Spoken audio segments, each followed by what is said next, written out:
Donc je suis effectivement chercheuse en mathématiques. Ma spécialité, c'est les équations dérivées partielles. Et par ailleurs, je suis directrice de MathDoc, qui est une unité d'appui et de recherche du CNRS et de l'Université de Grenoble, qui développe le Centre Mersenne. Et le Centre Mersenne, c'est... Ouais, j'y arrive. Je ne sais pas ce qu'il fait. Là, c'est ouvert. C'est passé à la page suivante, donc c'est un problème de... C'est pas un problème. C'est pas un problème. Donc le Centre Mersenne, c'est une infrastructure d'édition scientifique en libre accès diamant, et je reviendrai tout à l'heure pour donner plus de détails sur le Centre Mersenne. Mais du coup, j'ai un peu la double casquette chercheuse et impliquée dans l'édition scientifique, et donc ça aura un impact peut-être sur mon discours. Voici le plan de mon exposé, qui j'espère sera à peu près bien calibré pour le temps que j'ai, donc peut-être que je serai amenée à accélérer ou à ralentir suivant les temps que j'ai. Je voulais rappeler d'abord quelques définitions sur la science ouverte, bien que Benoît ce matin ait en fait mentionné beaucoup de ces aspects-là. Bon, je rappelle pour ceux qui n'étaient pas là, et puis du coup j'enfonce le clou pour ceux qui étaient déjà là. Je ne sais pas trop te dire. Peut-être qu'il faut que j'aille plus vite sur les transports. Non. Voilà, c'est bon. Donc ça, c'est la définition de la science ouverte. J'ai pris deux définitions, hein, une du ministère de l'Enseignement supérieur et de la Recherche, et l'autre du consortium Couperin, un consortium d'institutions de bibliothèques qui négocie les licences avec les éditeurs notamment. Voilà, l'accès ouvert, c'est la mise à disposition immédiate, gratuite et permanente sur Internet de la publication scientifique. Et comme l'a dit Benoît ce matin, il y a une nuance entre l'accès ouvert et le libre accès. L'accès ouvert, c'est l'accès de facto ouvert, et le libre accès, c'est l'accès ouvert avec le droit de diffuser en libre accès, en fait, en accès ouvert. Donc avec une licence d'utilisation libre. Alors ce qu'on peut dire, c'est qu'actuellement, il y a quand même un consensus large au sein de la communauté scientifique et des décideurs politiques et des bibliothèques sur le fait que la science ouverte, c'est vraiment parfait, que évidemment c'est très utile, on en a besoin, la société en a besoin. Par contre, la façon technique d'y parvenir n'a pas encore vraiment été trouvée de façon unique. Donc on va voir plus loin quels sont les différents modèles pour s'approcher d'un monde parfait où tout serait ouvert et accessible sans barrière. Donc je vais rappeler la définition des versions d'un article pour bien fixer les notations. Encore une fois, je m'excuse pour ceux qui sont déjà au courant de tout ça. La prépublication ou préprint d'un article, c'est la version d'un article, toute version d'un article qui est antérieure à la validation par la revue et la publication par la revue. Un manuscrit auteur accepté, c'est la version finale de l'article, une fois qu'il a intégré les commentaires des évaluateurs lors du processus de relecture de la revue. Et la version éditeur, c'est la version de l'article qui a été validée scientifiquement et qui a été mis en page dans la maquette de la revue. Et là, je vais aussi donner quelques définitions, bien que vous les connaissiez déjà maintenant, mais des voies du libre accès. La voie verte, Green Open Access, c'est l'auto-archivage de l'article par l'auteur dans des archives institutionnelles, telles que HAL et Archive. Le libre accès doré, le Gold Open Access, c'est le fait que l'article soit publié nativement en accès ouvert, dans une revue, et en général en libre accès, du coup, avec une licence CC BY. Et en fait, maintenant, le Gold Open Access est devenu finalement un Gold Open Access avec APC. APC, c'est les frais de publication, les Article Processing Charge, dans le cas où l'auteur ou l'autrice, ou en fait son institution, paie des frais pour publier. Le libre accès diamant, c'est le libre accès sans coût de publication ni coût d'abonnement, donc c'est gratuit pour l'auteur et pour le lecteur. Et de plus, la publication est gérée et contrôlée par la communauté scientifique. Par exemple, quand Springer fait du libre accès diamant, ce n'est en fait pas du libre accès diamant. Et un fait très important est que les auteurs conservent leurs droits dans ce modèle. Et puis, il y a des modèles un petit peu dérivés. Le libre accès freemium, par exemple, qui est pratiqué par Open Edition, c'est lorsque le texte intégral est disponible, par exemple au format HTML, mais que d'autres formats sont accessibles moyennant paiement, par exemple le PDF de l'article. Et enfin, il y a le Dark Open Access, le libre accès, l'accès ouvert clandestin, Sci-Hub, qui est de l'accès ouvert, mais n'est pas du libre accès. Et puis je continue avec d'autres définitions. Il y a la notion de barrière mobile ou encore période d'embargo. C'est la période de temps au-delà de laquelle un éditeur met en accès ouvert ses articles, les articles de sa plateforme, afin de permettre la consultation gratuite des articles. Donc, par exemple, il y a des éditeurs tels que la SMF, la Société mathématique de France, qui pratiquent systématiquement une période d'embargo, qui libèrent leurs articles au bout de 4 ans, 2 ans, 10 ans, etc. Ça dépend de la revue.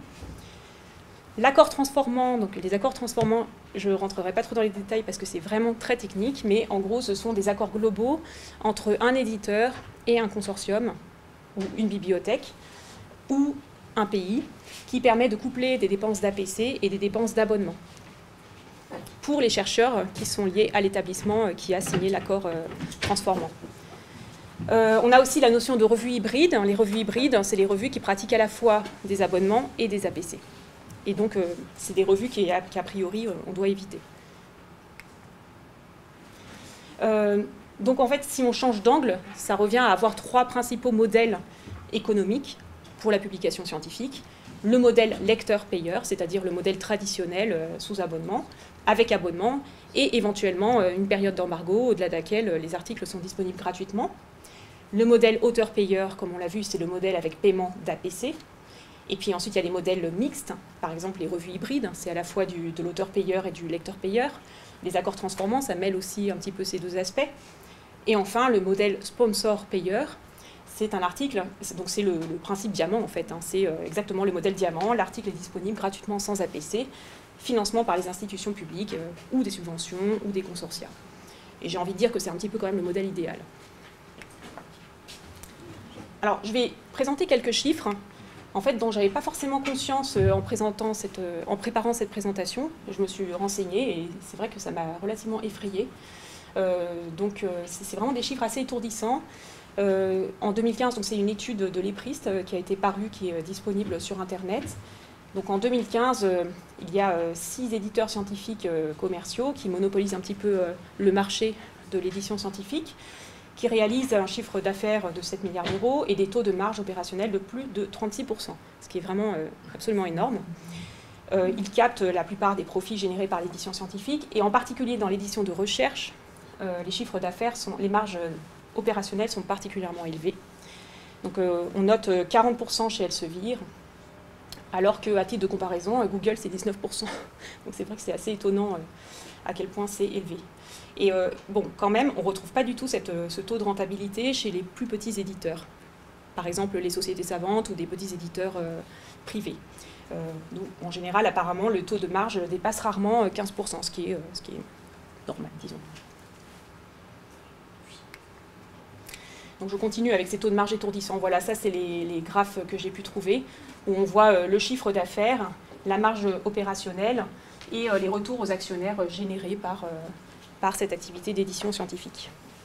Donc quand on sait que tout le travail quasiment est fait par des chercheurs financés sur fonds publics, ça fait un peu mal. Donc aussi, ce qui est intéressant, c'est de voir la concentration éditoriale. Comme j'ai dit tout à l'heure, en fait, une grande partie de la production scientifique est monopolisée par certains éditeurs, par un nombre très restreint d'éditeurs. Par exemple, en 2017, 50% de la production scientifique du CNRS, ou des unités du CNRS, plutôt, dans le domaine des sciences et techniques, est monopolisée par 3 éditeurs, qui sont écrits ici, et 80% par 17 éditeurs. Et là, j'ai focalisé un petit peu mon étude sur les maths, puisque je viens du domaine des maths. Donc en regardant sur Centralblatt ZBMath Open, qui est la base de données bibliographique la plus ouverte de référence en maths, on note qu'en 2019, il y a 600 éditeurs de maths en recherche. Et en fait, 40% sont publiés par 2 éditeurs, 50% par 3 éditeurs, 60% par 6 éditeurs, etc.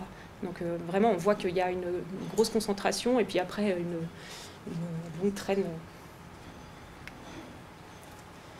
Et donc j'avais prévu aussi de vous parler de l'évolution des dépenses consacrées aux publications scientifiques. Comme on voit, si la marge opérationnelle est aussi élevée, c'est parce qu'il y a eu beaucoup de dépenses d'abonnement ou d'APC.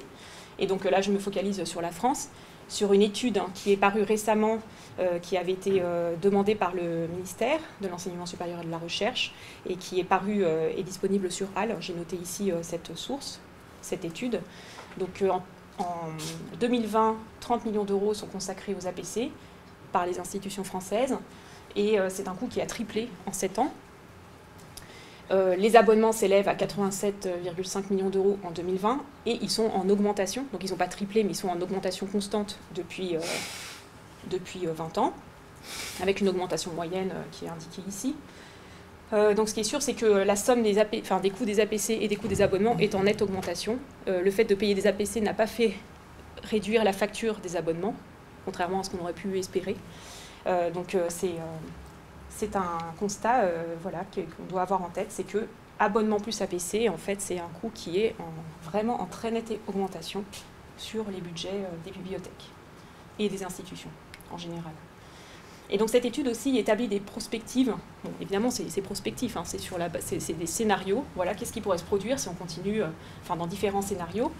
Donc si on poursuit comme ce qui se produit actuellement, en 2030, on aura 50 millions d'euros par an d'APC, des abonnements qui aussi auront un coût extrêmement élevé. Et puis là, c'est le scénario où l'accès ouvert avec APC s'accélère, qui était un petit peu la tendance qu'on observait, parce qu'on pousse les auteurs à publier en accès ouvert, et pour l'instant, les APC, ça reste la solution la plus simple, j'ai envie de dire, pour les chercheurs. Et donc là, on aura vraiment une explosion des APC, et on n'est pas garanti que le coût des abonnements diminue en parallèle. Et puis le plafond théorique, où imaginons que tout passe en libre accès avec APC, là, ce serait 168 millions d'euros en 2030 pour les institutions. Donc, et voilà, et le graphe qui correspond à mon propos.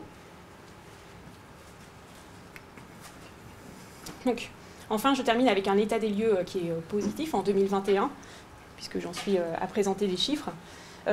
C'est le baromètre français de la science ouverte que vous pouvez consulter en ligne, qui produit tout un ensemble de données, de résultats sur le pourcentage de publications en accès ouvert selon les disciplines, discipline par discipline, suivant les années, la répartition en fonction des éditeurs, le type d'accès ouvert. Enfin, c'est intéressant d'aller regarder ça de temps en temps. Et donc 62% des articles publiés par les chercheurs et chercheuses français, c'est-à-dire dans une institution française, sont en accès ouvert. Alors en accès ouvert, ça ne précise pas ce que c'est que cet accès ouvert. C'est 62% en accès ouvert, ça peut être avec APC, ça peut être voie verte, ça peut être diamant. Et donc plus précisément, l'accès ouvert dans les laboratoires du CNRS, donc là je me restreins au laboratoire dépendant du CNRS, est de 77% en 2020, ce qui est un peu mieux que la moyenne nationale. Et sur ces 77% de publications en accès ouvert, près de 9 sur 10 le sont via des archives ouvertes, c'est-à-dire HAL. Donc c'est grâce à la voie verte que ce taux qui est bon en fait d'accès ouvert, mais qui n'est pas suffisant, mais qui est déjà bien. Donc c'est grâce aux archives ouvertes qu'on arrive à ce taux et à cette progression de l'accès ouvert. Okay. Donc maintenant je vais présenter un petit peu l'historique du libre accès. Et en fait cette historique est un peu liée aux chiffres que j'ai montrés. Donc c'est pour ça que je voulais d'abord parler des chiffres et ensuite montrer que finalement toute cette historique, toutes ces mesures qui ont l'évolution des recommandations, etc., sont aussi liées à ce qu'on a observé sur les coûts. Donc on va faire dater l'historique, on va faire commencer l'historique dans les années 90, parce qu'on ne peut pas remonter non plus. Mais bon, les années 90, c'est la création de la plateforme de dépôt Archive, et c'est aussi le début de l'explosion des coûts d'abonnement, avec l'avènement du numérique en parallèle. Donc ensuite, il y a eu des initiatives en 2001, la Budapest Open Access Initiative, en 2003, la déclaration de Berlin. Donc c'est une déclaration de principe sur le libre accès aux recherches scientifiques avec la préconisation de l'auto-archivage. Donc la voie verte est évoquée à ce moment-là. En 2010, se mettent en place les premiers accords transformants. Justement, avec accords transformants, l'idée c'est de passer d'un modèle d'abonnement à un modèle en accès ouvert, et donc on autorise le paiement d'APC et les revues hybrides dans le cas. En fait, en théorie, les APC et les accords transformants, c'est censé être des modèles non pérennes, quoi. C'est juste un moment où on transite de l'accès avec abonnement à l'accès ouvert. En 2012, donc c'est le mouvement The Cost of Knowledge, qui est initié par Tim Gowers. C'est un mouvement de boycott d'Elsevier qui est toujours valable, que vous pouvez toujours signer, vous pouvez toujours rejoindre. Le principe, c'est que les chercheurs qui rejoignent ce mouvement refusent de travailler en fait pour les revues publiées par Elsevier, que ce soit en tant que chercheur, donc ne pas publier, ne pas rapporter un article publié par Elsevier, ne pas faire partie d'un comité de sélection d'Elsevier, etc. Un comité de rédaction. En 2016, c'est donc la parution de la loi, la promulgation de la loi pour une république numérique, qui a été bien détaillée ce matin, dont il faut retenir que ça permet pour un auteur de déposer son manuscrit auteur accepté au plus tard 6 mois dans le domaine des sciences et techniques après la parution de son article. En 2016, c'est aussi l'année où le conseil scientifique de l'INSMI, l'Institut national des sciences mathématiques et leurs interactions du CNRS, recommande aux enseignants-chercheurs des sciences mathématiques de ne pas payer d'APC. Donc il y a une recommandation officielle de ce conseil scientifique de l'INSMI qui s'adresse à tous les chercheurs en mathématiques, pas seulement aux chercheurs du CNRS, de ne pas publier avec APC. Et surtout, par-dessus tout, lorsqu'il s'agit de revues hybrides. Donc là, c'est, à mon sens, la première recommandation au niveau du CNRS qui s'adresse à des chercheurs, même si ce n'est pas la direction du CNRS qui le dit, c'est le conseil scientifique, c'est distinct de la direction du CNRS, mais c'est déjà quand même la communauté qui préconise de ne pas payer d'APC. En 2017, il y a l'appel de Jussieu pour la science ouverte et la bibliodiversité. Donc c'est un appel à ce que la communauté scientifique reprenne le contrôle de son système éditorial en diversifiant aussi les modèles de publication vertueux.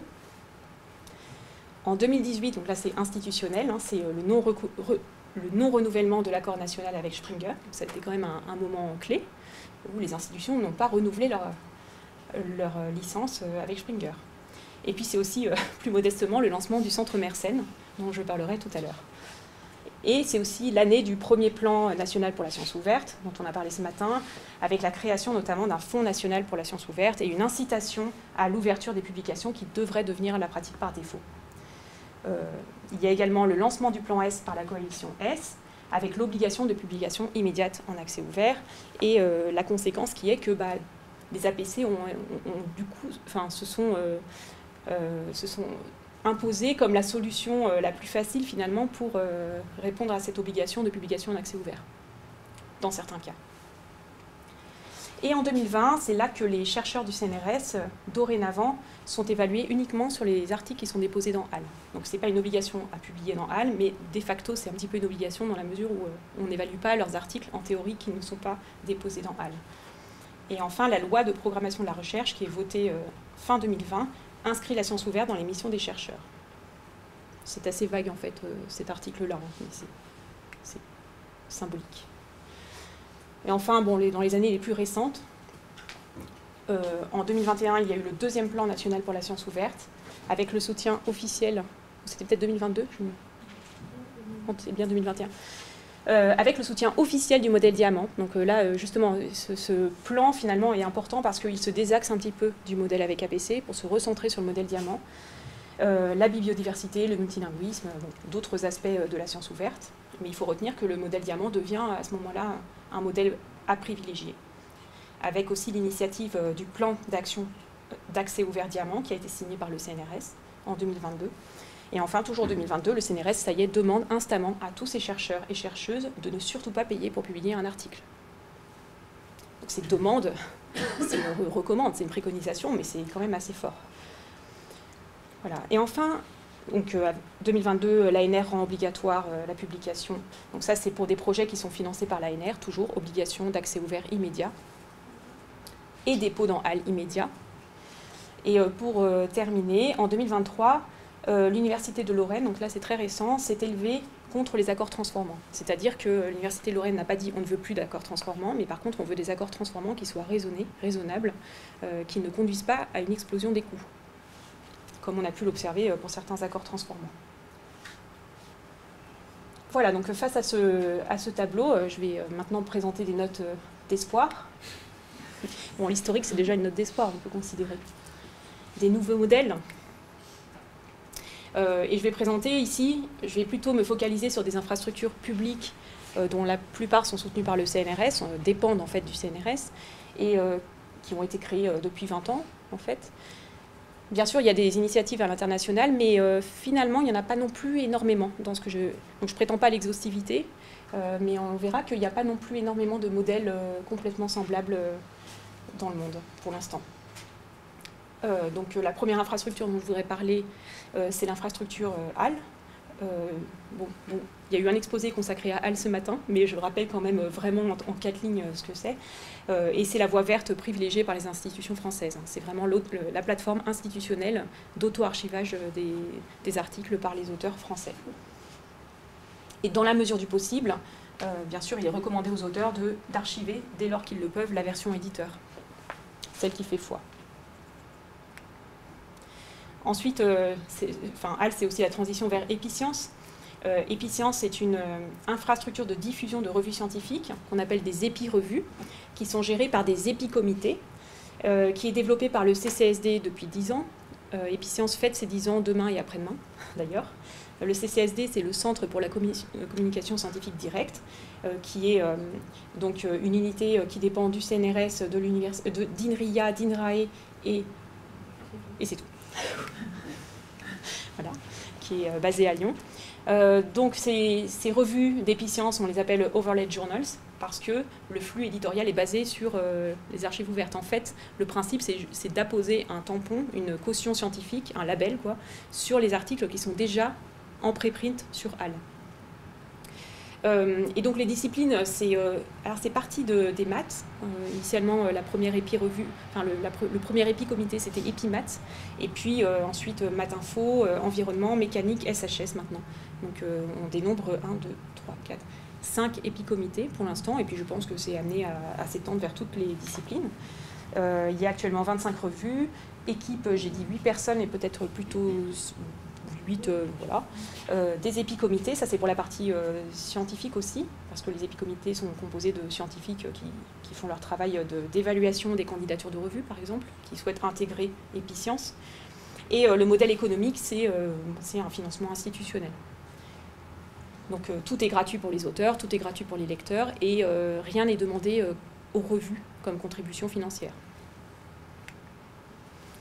Donc je continue avec les plateformes publiques de publication. L'autre exemple très important, c'est Open Edition. C'est une infrastructure d'édition en libre accès développée par le CLEO, le centre, j'ai oublié, pour l'édition électronique ouverte ou quelque chose comme ça. Une unité mixte du CNRS, donc de l'INSHS du CNRS, de l'Université d'Aix-Marseille, EHESS et Université d'Avignon depuis les années 2000. C'est consacré au SHS. Pour l'instant, actuellement, il y a plus de 600 revues qui sont publiées par Open Edition. En fait, Open Edition, c'est une infrastructure qui est constituée de 4 plateformes. Donc, il y a la plateforme de revues, il y a une plateforme de blogging académique, notamment. Et l'équipe est constituée d'environ 60 personnes, plus un conseil scientifique. Et le modèle économique, il est très varié. Donc, il y a d'une part le financement institutionnel du CNRS, des tutelles. Il y a le modèle freemium pour certaines revues, dont j'ai parlé tout à l'heure. Ça combine aussi un modèle avec barrière mobile et un modèle avec barrière mobile et accès commercial via la plateforme Kern, qui est une plateforme privée, enfin qui est un éditeur privé. Donc c'est un modèle qui combine différents modèles en fait, et ce qui permet à l'ensemble de fonctionner très bien. Donc parmi ces 600 revues, 323 revues sont en libre accès immédiat diamant. Donc c'est vraiment le modèle diamant qui prédomine et on peut considérer que c'est vraiment une plateforme en libre accès en fait. Et j'en arrive au Centre Mersenne. Donc c'est alors je vais être peut-être un petit peu arrogante en disant ça, mais on peut voir le Centre Mersenne comme l'équivalent sciences et techniques d'Open Edition. En tout cas dans ses missions. C'est une infrastructure de publication en libre accès diamant qui est développée par MathDoc, une unité d'appui de recherche du CNRS et de l'Université Grenoble-Alpes. Et les disciplines qui sont concernées, ce sont les sciences et techniques qui en fait traditionnellement utilisent le LaTeX, disons dans l'idéal, utilisent le logiciel LaTeX pour rédiger leurs articles, mais en fait maintenant on a des revues qui rédigent en Word. Et comme c'est parti d'une plateforme qui s'appelait le CEDRAM, qui était uniquement dédiée aux mathématiques, en fait dans le Centre Mersenne il y a quand même une proportion importante de revues de mathématiques. Donc actuellement il y a 23 revues, 6 séminaires. L'équipe est composée de 15 personnes environ, avec un conseil scientifique de mathématiciens, mathématiciennes et de mathématiciens qui sont aussi vers les interactions avec d'autres disciplines. Son modèle économique est basé sur un financement institutionnel pour le financement de l'infrastructure et une éventuelle légère contribution qui est demandée aux revues pour la maintenance, à certaines revues qui ne sont pas prises en charge par l'INSMI par exemple. Et on demande également à certaines revues de prendre en charge financièrement la mise en forme des articles. En fait, la mise aux normes des articles, c'est-à-dire la structuration dans la maquette LaTeX, ainsi que la mise en page.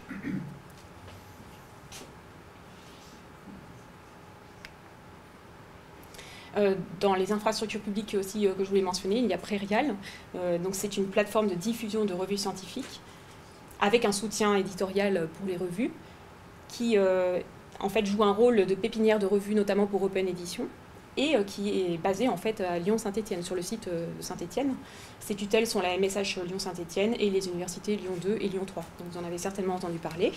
Les disciplines sont SHS pour l'instant, mais je pense qu'il n'y a pas de périmètre a priori délimité. Enfin, en fait, je ne sais pas. Il y a 12 revues qui sont principalement du site. Il y a aussi des revues de UGA Édition qui sont diffusées sur Prairial.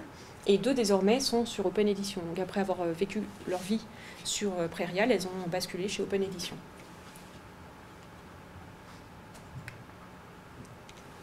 Et enfin, de plus en plus, récemment, j'entends parler d'infrastructures éditoriales qui sont portées par des universités pour publier les revues portées par les universités.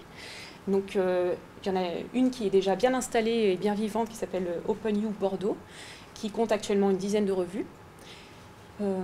Pas seulement, de périmètre scientifique assez large, mais qui ne fait pas de revue en LaTeX pour le moment, mais peut-être que ça fait certainement partie de leur projet. Il y a le projet Opus de l'université Paris-Cité. Donc la dernière fois que j'ai regardé, c'était encore en phase de création sur le site, mais peut-être qu'entre-temps ça a été lancé. Et en prévision, il y a aussi une plateforme éditoriale menée par l'université Paris-Saclay. Et il y aura certainement d'autres exemples qui vont se créer prochainement. Et maintenant, je vais quand même parler un petit peu de l'international. Je voudrais mentionner SciPost, qui est, donc c'est du libre accès diamant, mais porté par une personne, en fait, initialement. Donc c'est pas le CNRS ou telle institution qui a décidé de lancer un projet, qui a mis les moyens dedans. C'est un scientifique qui est très motivé, qui a créé from scratch son système. Et puis, maintenant, il y a des gens qui travaillent pour lui, mais ça reste quelque chose d'assez confidentiel, en fait, mais de très efficace. Donc, initialement, c'était pour la physique, et puis ça s'est étendu récemment à l'astronomie, la chimie, et en fait, à terme, c'est censé pouvoir traiter toutes les sciences et techniques, je crois. Et le financement, c'est par subvention, grâce à l'investissement en temps de scientifiques. Et c'est vraiment, donc il y a aussi une partie dans ce travail-là de recherche de financement qui doit être épuisant pour la personne qui porte ce projet, mais qui fonctionne. Voilà, donc c'est c'est un projet vraiment très dynamique pour les personnes qui se demandent où publier en physique. Je pense que c'est bien. Pour les maths, il y a la plateforme ELIBM, qui est une plateforme institutionnelle allemande. Et enfin, il y a la plateforme Cielo, qui est une plateforme portée par des pays, donc c'est plutôt des pays d'Amérique latine. Il y a aussi l'Espagne, le Portugal et l'Afrique du Sud. Et c'est des revues qui sont plutôt rédigées, plutôt SHS, et pour certaines rédigées en espagnol ou en portugais, je pense, aussi en anglais. Mais c'est donc vraiment une plateforme qui est portée par des pays d'Amérique du Sud. Et puis il y a des initiatives vraiment ponctuelles, donc j'ai parlé de plateforme, et là je parle d'une revue. Donc c'est un peu dans le même esprit que les overlay journals d'Epiccience, les épijournaux. Récemment, il y a un journal de maths qui s'est créé, qui s'appelle Ars Inveniendi Analytica, et qui est basé sur l'archive ouverte Archive. En fait, c'est une initiative américaine, donc ils ne connaissent pas forcément HAL, enfin il n'y a pas tellement de raisons qu'ils utilisent HAL, et donc ils ont basé leur flux sur Archive. Et ils sont quand même financés par des bibliothèques d'université, donc c'est un financement consortial. Donc, pour l'instant, il n'y a pas énormément d'articles, mais en tout cas, ça a l'air la présentation est agréable, et surtout les auteurs sont de tout premier plan, quoi. C'est des stars, pour l'instant, qui publient dedans. Et en plus, ils font des graphical abstracts en maths. Donc ça, c'est assez original, je trouve, comme idée. Il y a aussi un modèle qui est en pleine expansion et dont vous avez peut-être ou certainement entendu parler, qui s'appelle Peer Community In. Donc c'est une association qui développe une plateforme pluridisciplinaire permettant l'évaluation de préprints déposés sur des archives ouvertes. Et donc, via cette plateforme, il est possible d'évaluer de façon tout à fait transparente un préprint et ensuite que quelqu'un rédige une recommandation basée sur tout ce processus d'évaluation transparent. Et cette recommandation est publiée en accès ouvert et elle est munie d'un DOI, ce qui permet de la citer, ce qui permet de reconnaître le travail de la personne qui a rédigé la recommandation. Et donc, d'un côté, il y a le préprint qui est recommandé. Donc, c'est plus qu'un préprint, c'est un préprint qui a été en fait évalué par des pairs. Et de l'autre, il y a la recommandation, donc l'auteur peut s'en prévaloir en fait. Donc actuellement, il y a une dizaine de... Parce que ça fonctionne par section, donc il y a des sections par thématique. Donc il y a la biologie évolutive, de l'écologie, c'est plutôt partie de disciplines liées à la biologie, mais ça va s'étendre. Il y a un projet de création d'une section à SHS, par exemple. Et bon, comme initialement les créateurs de PCI, de Peer Community In, voulaient s'affranchir en fait du système de revue, comme vous le voyez, en fait leur projet c'était plutôt de dire on n'a pas besoin de revue, tout ce qu'on veut c'est un préprint qui a été évalué par les pairs. Mais ils se sont quand même rendus compte, donc leur projet marche très bien, mais malgré tout il y a quand même une demande de la communauté d'être publié dans des vraies revues. Parce que le système d'évaluation est ce qu'il est, on a beau vouloir le changer, on évalue quand même nos collègues sur la base d'articles qui sont publiés dans des revues. Et par ailleurs, il y a la question du référencement, de l'accessibilité. Quand on est publié dans un journal, c'est peut-être plus facile d'avoir un DOI, c'est peut-être plus facile d'être référencé, etc. Et donc, ils ont créé un journal. Enfin, ils ont déjà contacté des journaux amis qui sont d'accord pour publier les articles qui ont été recommandés par leur association, à l'issue éventuellement d'un nouveau travail d'évaluation, mais en tout cas, il y a quand même une relative bienveillance a priori vis-à-vis des articles qui ont été recommandés. Et d'autre part, ils ont créé au Centre Mersenne une revue qui s'appelle Peer Community Journal, qui publie systématiquement les articles recommandés soumis. Donc il n'y a même plus de processus d'évaluation. On considère que l'évaluation a déjà eu lieu puisque l'article est recommandé et qu'en plus tout est transparent. Donc en fait, il n'y a que l'envoyer comme publication, enfin pour publication dans ce journal du Centre Mersenne.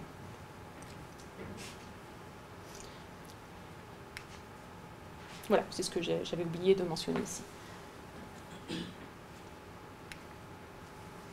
Et enfin, je voudrais aussi discuter du modèle Subscribe to Open, qui n'a pas été évoqué ce matin, je crois. Et donc le principe, c'est assez récent comme idée.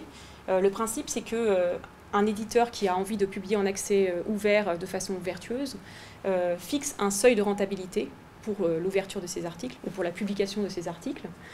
Et son journal est accessible sur abonnement, enfin il lance une campagne d'abonnement en fait, de souscription. Donc si l'année N-1, la quantité d'abonnements souscrits par les bibliothèques atteint le seuil, l'année N, l'article sera, enfin tous les articles publiés l'année N de cette revue seront sous licence CC BY. Ça veut dire qu'ils seront ouverts l'année d'après l'année où les abonnements ont atteint le seuil. Et une fois que l'article est publié en accès libre, il est en accès libre pour toute sa vie. Par contre, si l'année d'après, il n'y a pas assez d'abonnements, l'article sera publié, la revue sera publiée sous abonnement, comme dans un modèle normal. Donc, ce modèle a été implémenté récemment notamment par des revues de la SMAI, qui est la société, donc une société savante de mathématiques, et opérée par la maison d'édition ODP Sciences. Certaines revues de MS Press sont au modèle Subscribe to Open. Il y a aussi la maison d'édition MSP, qui est une association non-profit américaine, qui a fait passer certaines de ses revues en modèle Subscribe to Open. Voilà, et la SMF, la Société mathématique de France, a aussi un modèle semblable pour les livres qui s'appelle Buy to Open. Donc il y a relativement peu de recul sur ce modèle, ça fait que finalement, je pense que les revues de la SMAI ont commencé il y a 2 ans. Donc là, c'est leur 3e année en fait, où ils observent si ça marche ou pas. Pour l'instant, ça marche. On verra si à terme ça peut se maintenir, mais en tout cas, c'est intéressant de mentionner l'avantage. Donc il y a les avantages et les inconvénients. L'avantage, c'est que pour la revue ou l'éditeur, il n'y a pas de risque de prise de risque financière, puisque l'éditeur détermine son seuil de rentabilité, en fait, ce qu'il est prêt à mettre pour que les articles soient en accès libre. Et l'avantage aussi, c'est que les bibliothèques peuvent participer à ce modèle. En fait, les bibliothèques qui ont un budget d'abonnement ont envie de participer à la science ouverte. Elles ont un budget, et du coup, leur budget, elles peuvent l'utiliser exactement comme ça, en souscrivant des Subscribe to Open auprès d'éditeurs. Moi, ce que je vois comme inconvénient possible, c'est le côté conditionnel du libre accès. Finalement, si jamais le seuil n'a pas été atteint, bah, tant pis, la revue sera sous abonnement payant. Donc l'auteur ne sait pas, quand il soumet son article, notamment quand ça prend 3 ans entre le moment où on soumet et le moment où on est publié, en fait, on n'a pas vraiment de visibilité sur est-ce que notre article sera en accès libre dans 3 ans, quoi. Donc ça peut être un problème, mais bon, au fond, on peut aussi prendre ce risque. Et peut-être aussi, le risque que je vois, c'est que si ce modèle est implémenté par un éditeur peu scrupuleux, finalement, le seuil, on ne sait pas du tout... parce qu'en fait, il y a un relatif manque de transparence, c'est-à-dire que ce n'est pas comme un sablier où on remplit au fur et à mesure et on voit la contribution qui manque. Les bibliothèques s'abonnent un peu à l'aveugle. Et donc, finalement, on ne sait pas si le seuil il est si peu élevé que ça, comment il est ajusté. Donc, il faut se méfier. Bon, évidemment, les éditeurs que j'ai mentionnés sont des éditeurs très bien, et donc voilà, c'est pas du tout une attaque contre eux. Je dis juste que si Springer vous vend du Subscribe to Open, méfiance. Donc voilà, on voit qu'il y a une ribambelle. Donc il y a énormément de modèles qui émergent, qui sont vertueux, qui sont pour certains, pour la plupart soutenus par les institutions publiques, portés par des scientifiques, motivés, etc. Et maintenant, on commence à avancer vers une structuration aussi de ces démarches, de ces initiatives. Donc, par exemple, je peux mentionner le réseau Repère, qui est un nouveau réseau de revues et de plateformes en accès ouvert, qui va essayer de mutualiser Par exemple, finalement, quand on crée une revue, c'est toujours un peu les mêmes questions qui se posent. Donc, quand on écrit de la documentation, autant qu'elle soit accessible pour toutes les plateformes éditoriales, pour que toutes les plateformes éditoriales puissent fournir la même documentation juridique, pratique aux revues qui veulent se créer. Donc, c'est typiquement le genre de mutualisation qu'on peut envisager. Et puis, il y a un projet actuel de création d'une alliance des éditeurs scientifiques publics engagés dans la science ouverte. Toute l'année 2021-2022, il y avait une préfiguration, une personne qui avait été mandatée par le ministère pour préfigurer cette alliance d'éditeurs. Et donc, peut-être qu'un jour émergera cette alliance des éditeurs, qui permettra aussi de mutualiser les technologies, peut-être. Et maintenant, je vais présenter un exemple concret qui fait chaud au cœur, qui a été mentionné ce matin, c'est la transition des comptes rendus de l'Académie des sciences vers un modèle diamant. Donc, les comptes rendus de l'Académie des sciences, qui est une ancienne revue créée par François Arago, éditée par l'Académie des sciences, et se décline actuellement en 7 séries, maths, mécanique, physique, chimie, géosciences, biologie, palévol. Et depuis entre 1997 et 2019, la revue a été publiée par Elsevier. Elle était publiée en format nativement numérique depuis 2002. Et en 2019, Étienne Gis est arrivé à l'Académie des sciences comme secrétaire perpétuel, c'est un mathématicien, et il a entamé des discussions pour le passage en libre accès des comptes rendus de l'Académie des sciences au Centre Mersenne. Il y a eu un fort soutien financier du CNRS pour la première année notamment, pour la transition vers le libre accès au Centre Mersenne, parce qu'il fallait couvrir les frais d'installation et de fonctionnement de la revue, qui auparavant était pris en charge par Elsevier. En fait, l'Académie des sciences n'avait rien à payer puisque Elsevier s'occupait de tout. Et puis d'un coup, il a fallu quand même financer un minimum de coûts de production au Centre Mersenne. Et donc, voilà, le CNRS a vraiment été partie prenante de cette transition. Et donc, actuellement, c'est fait. Ça s'est fait l'année du confinement, en plus, c'était pas toujours facile. Mais en tout cas, on peut considérer maintenant qu'on est en régime de croisière. Donc les comptes rendus publient 5000 pages par an, ce qui correspond à un doublement du volume de publication pour le Centre Mersenne. Et comme on a intégré de nouvelles disciplines qui ne publiaient pas en LaTeX, il a fallu que le Centre Mersenne s'adapte au fait de publier à partir du Word. Donc maintenant, on est prêt à accueillir du Word. On a dû intégrer les nouvelles métadonnées, etc. On a dû s'adapter aussi à des usages liés à des disciplines qui ne fonctionnent pas forcément exactement de la même façon qu'en maths. En chimie, ce n'est pas toujours les mêmes usages, c'est en tout cas pas les mêmes bases d'indexation aussi. Donc c'est intéressant de s'ouvrir à d'autres usages. Et puis au niveau des procédures administratives, des marchés publics, etc., on est passé à une échelle supérieure du point de vue du Centre Mersenne, donc on a dû passer à l'échelle sur tout ce qui est procédure administrative. Et du côté de l'Académie des sciences, il a fallu s'assurer d'avoir un financement récurrent pour assurer une partie des coûts de production au Centre Mersenne.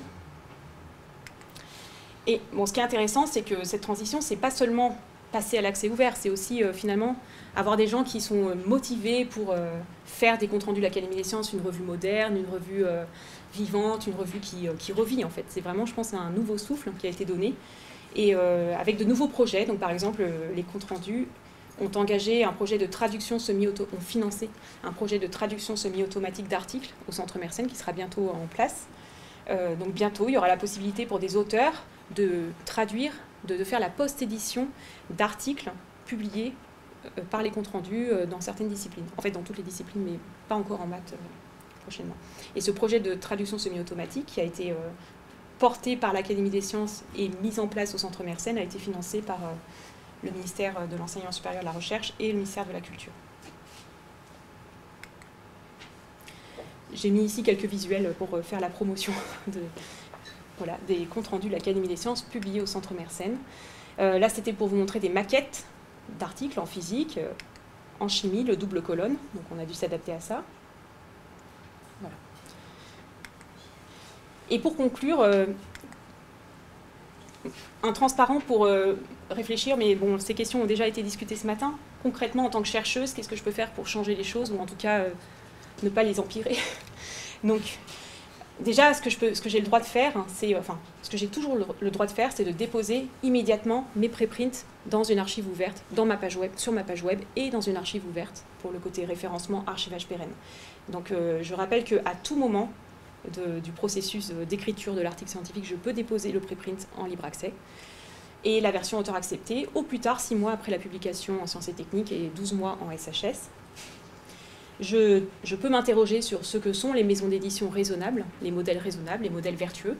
Et donc il y a des listes, par exemple en mathématiques, on peut aller sur le site, je le dis, le site du mathématicien Karim Ramdani, qui publie une liste de journaux qui sont friendly pour les mathématiciens, donc qui obéissent à un certain nombre de critères. Voilà. Je dois toujours me méfier des journaux hybrides ou prédateurs. Donc les journaux prédateurs, c'est des journaux qui sont juste intéressés à récolter des APC et qui publient n'importe quoi. Enfin, éventuellement n'importe quoi. Et puis, je peux aller un petit peu plus loin, participer à des initiatives nouvelles, par exemple faire le choix de soumettre des papiers à Peer Community In, créer une section, en nouvelle section Peer Community In, créer un nouveau journal, convaincre mes collègues que, par exemple, quand on évalue un dossier d'un collègue en cours de carrière, c'est pas le nombre d'articles qui compte, c'est pas l'impact factor du journal, c'est d'autres aspects, etc. Parler du sujet en séminaire, en conférence, en salle café. Et puis si on a envie d'aller plus loin, on applique strictement la stratégie de non-cession de droit qui a été exposée ce matin. On peut signer The Cost of Knowledge, ou on peut participer à No Free View, No Review.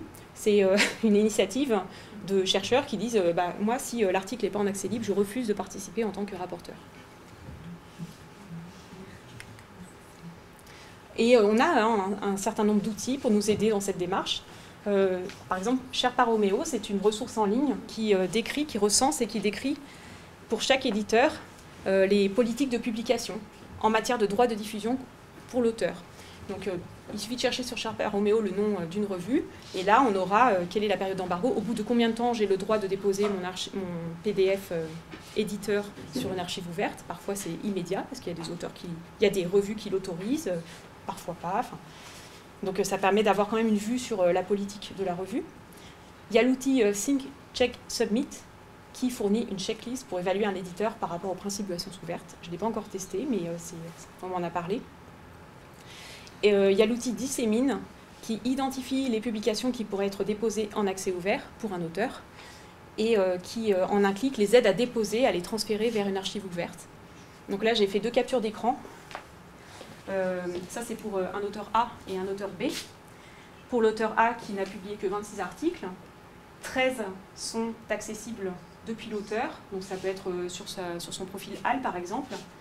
Ce qui est en bleu, c'est l'auteur qui a oublié de le déposer sur HAL alors qu'il pourrait le faire, parce que la période d'embargo est terminée, parce que je ne sais pas. Et donc ça en fait 7 qui sont indisponibles là, sur 26. Et sur l'auteur B, là on voit il a écrit énormément d'articles, et il y en a quand même 86 plus 13 qui sont indisponibles. Donc vous pouvez chercher le nom de vos collègues, et je vous laisse deviner qui sont ces auteurs. Voilà, je vous remercie pour votre attention.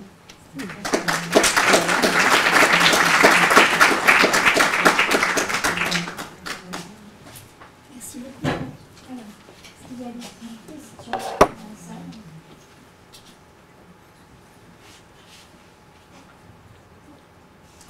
Moi j'avais une petite réflexion, alors, je ne suis pas venu ce matin, donc je n'ai pas assisté au débat de ce matin, je le regrette. En regardant l'historique que vous avez présenté, j'ai eu une petite pensée parce qu'on a l'impression que c'est un mouvement comme ça, naturel, qui se fait dans la science ouverte. Or, c'est une histoire qui est très récente, en fait, extrêmement récente. Et notamment dans l'historique que vous avez présenté, il y a un trou entre 2012 et 2016. Oui, j'ai pas trouvé de... Enfin, bon, c'est aussi... Alors moi, il semble qu'il y a un événement qui a accéléré les choses, mais vous me dire si je me trompe, mais c'est la mort de Aaron Swartz. Ok, ça pourrait... Voilà, oui. Et parce qu'en fait, il y avait tout un réseau d'activistes avec un H qui s'étaient mobilisés dans la droite ligne de ce qu'avait fait Laurence Lessig, notamment autour de Science Commons et puis Creative Commons. Donc je voulais savoir si ça avait eu une influence réelle, ou si c'est parce que j'ai lu récemment la biographie d'Aaron Swartz. Je saurais pas. Enfin, oui, effectivement, là, comme ça, c'est pas complètement impossible, mais je sais pas du tout si c'est. Non, je connais pas du tout l'impact concret. Enfin, est-ce que c'est ça? Ou est-ce que c'est pas tout simplement aussi les. Enfin, moi, j'aurais tendance à penser que c'est vraiment le constat d'explosion des coûts qui a forcé. Enfin, il y a eu deux choses, quoi. Il y a eu les décideurs d'une part qui se sont dit que c'était plus possible de continuer comme ça, et puis les chercheurs qui ont pris conscience de leur côté qu'ils se faisaient exploiter. Enfin, je pense que c'est comme ça. Mais... En tout cas, c'est intéressant, effectivement, de mentionner cette possibilité. Dora aussi en 2013. Et Dora en 2013, c'est vrai que je ne l'ai pas mentionné. Oui. Sinon, il me semble que dans votre panorama, vous oubliez le carnet hypothèse que certaines revues utilisent aussi pour faire de la publication, parce qu'ils se dotaient d'un ISSN. Je l'ai mis dans le blogging, c'est ça, dans Open Edition. J'aurais dû citer ces hypothèses, hein, effectivement. C'est cette plateforme, oui. Oui, qui est très, très active. Ils ont énormément de demandes, je crois, de création de blogs. Oui. Je voudrais vous remercier pour votre présentation. Je l'ai trouvée très claire. Et je voulais savoir si on pouvait avoir vos diapositives. Oui, je les donnerai. Je pense que ce sera disponible en accès ouvert. Livre même. Ça est ouvert. Je voudrais savoir, quand on dépose des articles dans des plateformes comme ResearchGate, est-ce qu'on a le droit de le faire? Est-ce qu'il faut vérifier à chaque fois la publication? ResearchGate a eu des problèmes justement parce que en fait, les auteurs déposaient des articles qu'ils n'avaient pas le droit de déposer. Et donc maintenant, ils demandent aux auteurs, enfin, ils se déchargent en fait de toute responsabilité. Je ne sais pas s'ils ont le droit de se décharger de responsabilité, mais en tout cas, ils demandent à l'auteur d'avoir les droits pour déposer leurs articles. Donc, en tant qu'auteur, il faut faire attention, effectivement, à ne pas déposer ce qu'on veut sur ResearchGate. Et ResearchGate n'est pas un entrepôt institutionnel. Donc, parce que c'est vrai que c'est une conclusion, je pense, qui peut être faite de la part de chercheurs, qui se disent, finalement, je dépose un préprint, quoi. Donc, ce que permet la loi pour une république numérique, à mon sens, ne concerne pas ResearchGate. Je rebondis sur la question, je comprends pas pourquoi les chercheurs déposent sur ResearchGate et pas sur... Parce qu'en fait, il y a tout un ensemble de services qui sont liés à ResearchGate. ResearchGate fait donc déjà met en relation les auteurs les uns avec les autres, les articles les uns avec les autres, envoie un petit mail toutes les semaines pour dire il y a eu tant de citations de votre article, vous êtes lu par tant de personnes, donc il y a un côté un peu narcissique qui plaît aux chercheurs, et puis qui leur permet d'être aussi... c'est vrai, comment? À certains chercheurs. À certains, oui, qui plaît aux chercheurs à qui ça plaît, oui, c'est ça que je voulais dire. Donc c'est cet aspect-là qui n'existe pas sur HAL, parce que c'est pas la mission de HAL. Donc il y a vraiment le côté réseaux sociaux quoi, de ResearchGate. Ça n'a aucune garantie de pérennité. Oui. Puis c'est des données qui sont exploitées par une plateforme privée. Oui, c'est privé, c'est. Clairement aussi, il faut penser à ça. Ils font de l'argent avec ça. Oui, ils vendent. Oui, c'est. Ils font de l'argent avec ça. Des référents.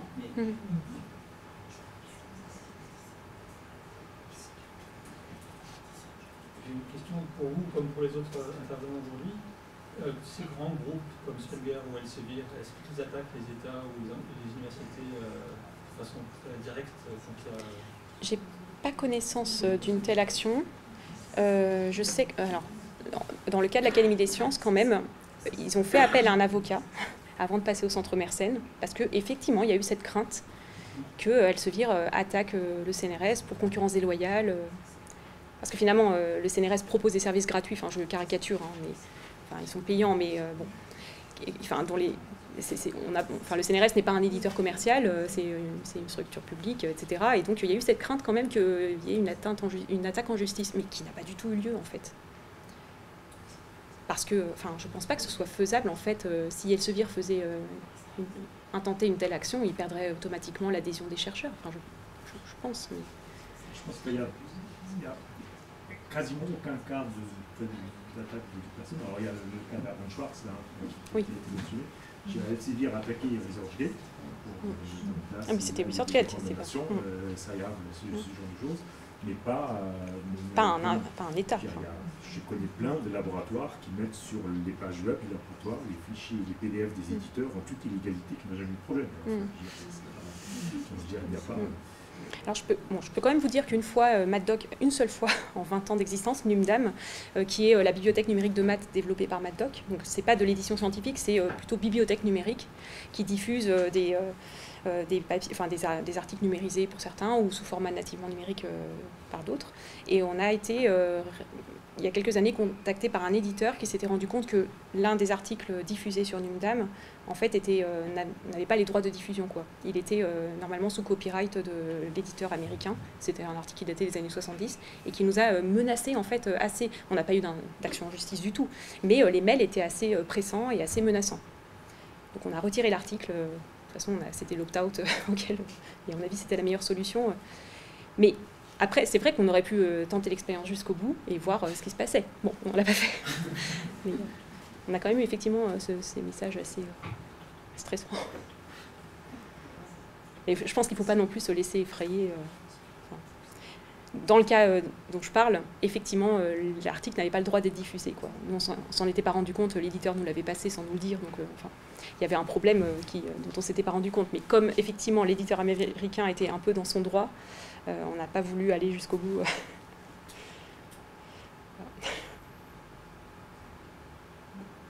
Moi, j'ai une question sur... Je pense que je n'ai pas très bien compris. Donc, HAL, on va déposer ce qu'on a le droit après l'embargo ou avant avec la mise en formateur. Mais après, tout ce qui est en projet, là, Open U Bordeaux, Opus, Projet Paris-Saclay, ça veut dire que chaque université fait ses revues avec son comité éditorial ou des reviewers et ils se mettent en concurrence les uns les autres. Oui, c'est une remarque. Oui. Si chacun fait. HAL, c'est national, et après, c'est pas décliné. Il y a des déclinaisons en fonction de l'argent qu'on va mettre. Parce que quand on voit Saclay, j'imagine Saclay, l'argent qui est mis à Saclay, ça veut dire que peut-être qu'on va refaire le côté prestigieux de certaines revues à une autre échelle. Je vois pas bien l'objectif là. Alors, je pense que l'idée, c'est d'avoir une offre plus large de publications en libre accès Diamant, puisqu'on voit que les auteurs n'ont pas toujours le choix de la revue dans laquelle publier. Mais effectivement, vous avez tout à fait raison, il y a peut-être un risque aussi de dispersion. Donc tout ça, c'est un calibrage aussi à voir. Je pense que, là, j'ai cité des projets, je ne pense pas que chaque université puisse avoir son pôle éditorial. Pour l'instant, il n'y a pas forcément une demande. Il n'y a pas assez de revues en fait pour être publié dans si chaque université avait une plateforme, il n'y aurait pas assez de revues pour être publié dans ces plateformes. Par contre, avoir une offre peut-être un peu plus large de plateformes éditoriales, c'est une bonne solution pour publier certaines revues. Et je pense que l'objectif, c'est que si ça peut encourager des revues à basculer, oui, c'est pas pour créer des revues, c'est pas que pour créer des revues. L'objectif, c'est de basculer des revues aussi en libre accès. Infrastructures qui permettent à des revues de faire la bascule vers l'accès. Oui.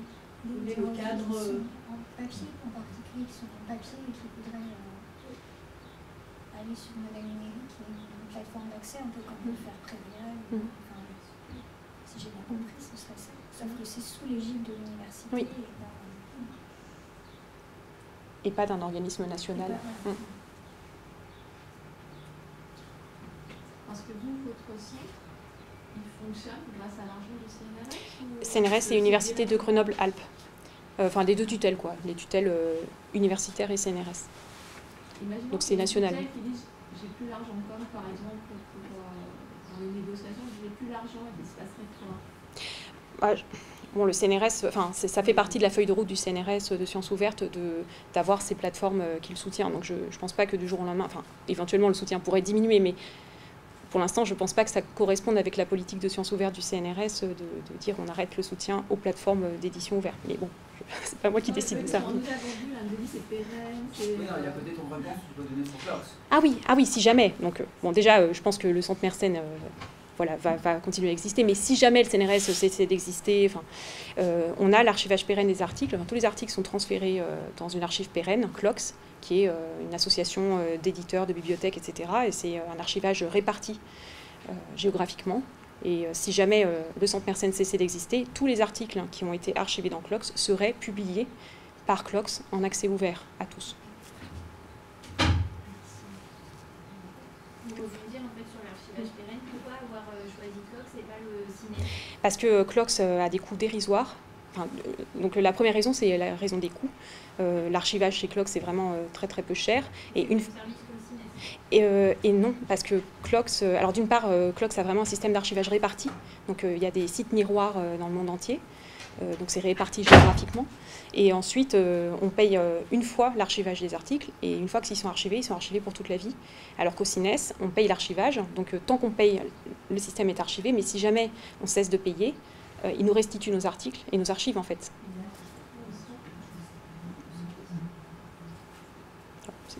Et aussi c'est assez cher, c'est quand même relativement cher. Oui. Comment ? Gallica, la BNF, oui. Mais dans ce cas-là, il faudrait... oui, mais Gallica, pour moi, c'est que des ressources numérisées, non ? C'est numérisé, donc il faudrait... C'est le dépôt légal, le papier, oui. Aussi, la BNF, donc pourquoi pas le dépôt légal numérique ? Alors, ils font... Donc la BNF est en train d'avancer dans cette direction, par ailleurs, mais c'est pour les revues françaises, je pense, ça concerne que... Mais effectivement, ils sont en train de réfléchir à un archivage numérique, donc on suit ça... Parce que si la BNF fournit un archivage pérenne aux normes OIS gratuit, évidemment que on serait très content. Ce que tu disais, Clox, il a l'avantage par rapport à la BNF d'être international et réparti. Oui. Mais bon, je ne sais pas comment fonctionne la BNF. Est-ce qu'il n'y a pas aussi des sites miroirs en France ? Je ne sais pas si Gallica est vers autre. Je ne sais pas le niveau de Clox. Ils ont certainement de bonnes sauvegardes quand même. Oui, oui. Mais que en France, sans doute.